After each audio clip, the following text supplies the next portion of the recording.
Well, the federal parties are promising carbon tax changes, and now the Saskatchewan government is continuing its crusade against the carbon levy. This plan was announced 1 week after the provincial budget. Here to break it down is our political panel. Murray Mandryk writes a political column in the Regina Leader-Post. We're joined by Jeremy Symes, who covers the legislature for the Canadian Press. Good morning, Murray. Good morning. Good morning, Jeremy. Good morning.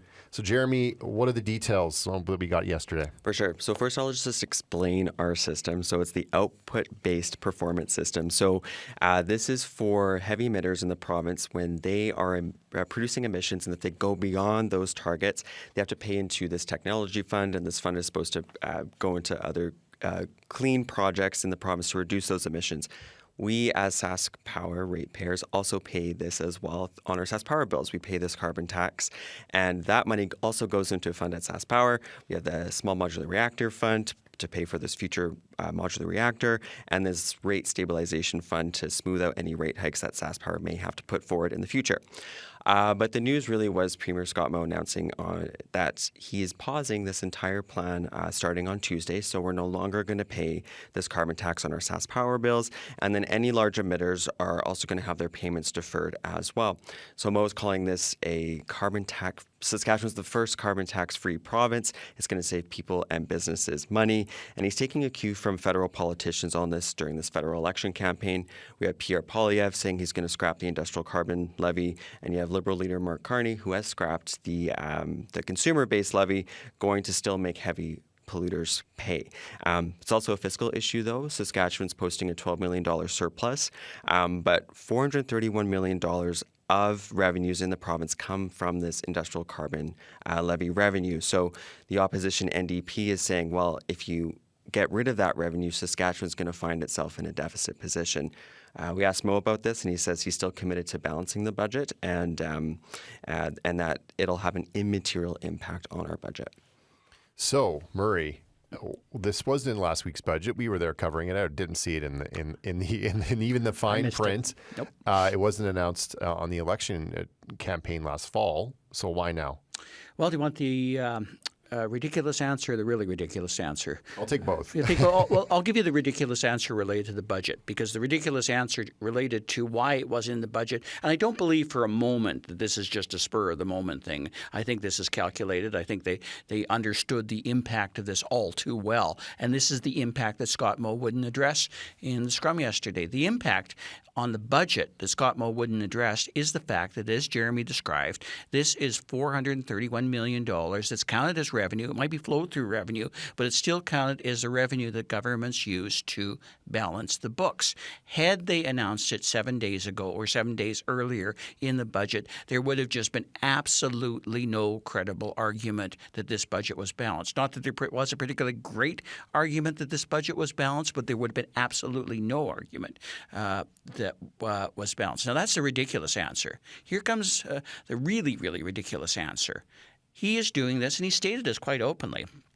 He's doing this because there are federal parties that have taken an interest in this particular issue in the current federal election, meaning Pierre Poilievre, as Jeremy described, is the one party and party leader candidate that is basically suggesting that we scrap this. Now, there is a legitimate argument to scrap this. I'm never going to say, gee, don't cut my taxes, because these are hidden taxes. There is a great argument that they're on our Sask Power bill, and we know that because the government outlines that in every Sask Power bill. There's a great argument that they're hidden at the pump, and we have been paying an additional amount of money for this. So I appreciate the government's argument for that.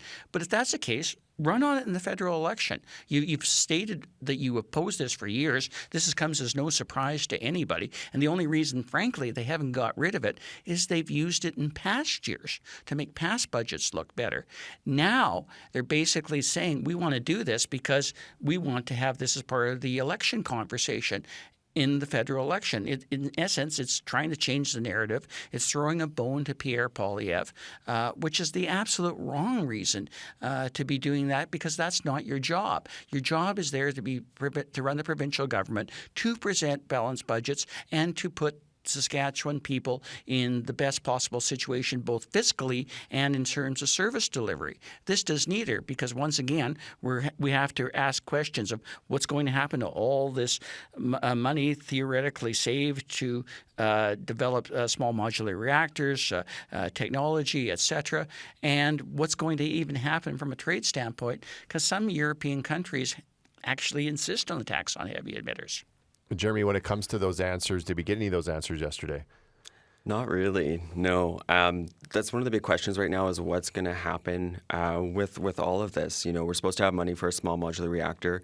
The province was thinking of building one in the Estevan area kind of decades from now, but there's still no answer what's going to happen with that. Mo says it's still years away, and they are planning to extend the life of some of their current coal-fired plants and natural gas plants, so maybe we'll see that longer into the future.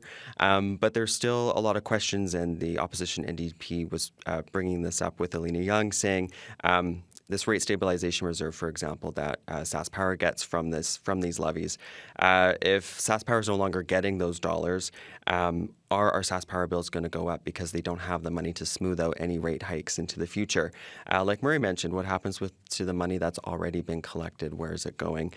We asked the Premier about this, and he says, he's still going to iron out these details. He's going to talk with industry and as it figures out how it's going to exit this program.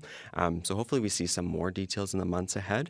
But the Premier is also asking the next federal government, whatever party forms, that just don't impose the federal backstop and collect Saskatchewan's levies if Saskatchewan is no longer compliant with this program, whatever it looks like in the future. And Jeremy, staying with you this week, President Trump was the focus of the opposition's questions. What specifically were they asking about? Yeah, so this came in a White House communique this week. So Russian and U.S. officials were in Saudi Arabia talking about finding a peace deal with the war in Ukraine. And some of the news came out of that was no more airstrikes in the Black Sea region. But what caught media's attention here in Saskatchewan was there was a line saying the U.S. will now help restore Russia's ability to sell agriculture products and fertilizer in the world market. And so you have to remember that Russia has been sanctioned since its war in Ukraine in 2022, so that it hasn't been able to sell its potash to other countries as well as it has been in the past. So this idea of giving Russia its ability to do that again really rattled legislators in the legislature this week. You had opposition NDP leader Carla Beck asking Mo to condemn U.S. President Donald Trump for this. She says it's an outrage and it really betrays Ukrainians. And then you had Premier Scott Moe responding basically in agreement, saying that what this is doing is it's funding Vladimir Putin's regime, the Russian president's regime, to ultimately fund his war and then ultimately fund the death and suffering of Ukrainians. So he says, yeah, Russia went too far, and unfortunately, Canada needs to be less reliant on the United States. When it comes to this topic coming up again and again, they've seen the opposition many days lead with this, Murray, and they did last week as well. When it comes to how the premiers responded to the President Trump, and sometimes the opposition says you're not willing to say his name, or there's some talk about whether they're being strong enough on condemning the U.S. for many different decisions. What have you made about this back and forth in the legislature in the last number of days?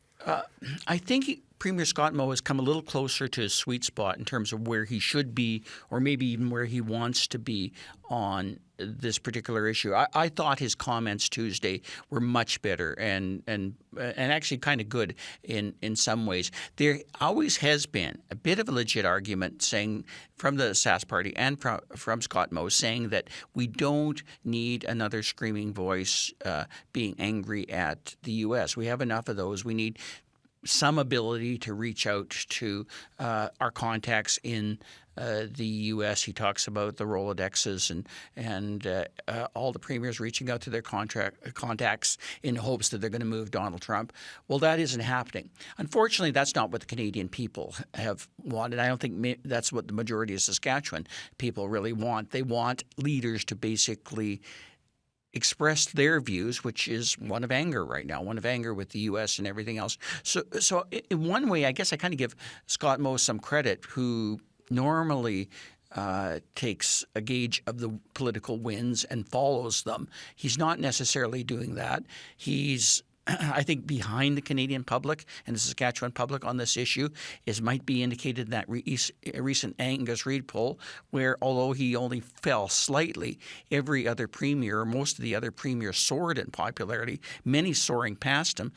So now he's, I think, in fifth or sixth place in that poll in terms of popularity, having gone down a few points, while other premiers have gained considerable popularity by taking much, much stronger stances. So credit for him for, I guess, sticking to his agenda. But once again, I think part of the problem with that agenda is he wasn't quite where he needed to be. I'm not sure he is yet, by the way, because I think it's absolutely silly that we can't have a motion in the Saskatchewan legislature with the words condemn and Donald Trump. That was a fair bit of nonsense that we talked about last week. But I get where he's coming from, and hopefully he'll stay there. The key right now is he seems to be back to following the lead of Danielle Smith. And once again, I think this week he had high praise for her work. And I'm not so sure she's being very effective at all. And I don't think that's the model she should be following, or anybody wants. Most Canadians want her to follow, because I think it's unhelpful. Murray, thanks for your time. You're very welcome. Jeremy, thanks for your time. Thank you. It's Murray Mandryk, writes a political column in the Regina Leader-Post and the Saskatoon Star Phoenix. Jeremy Symes covers the legislature for Saskatchewan for the Canadian Press.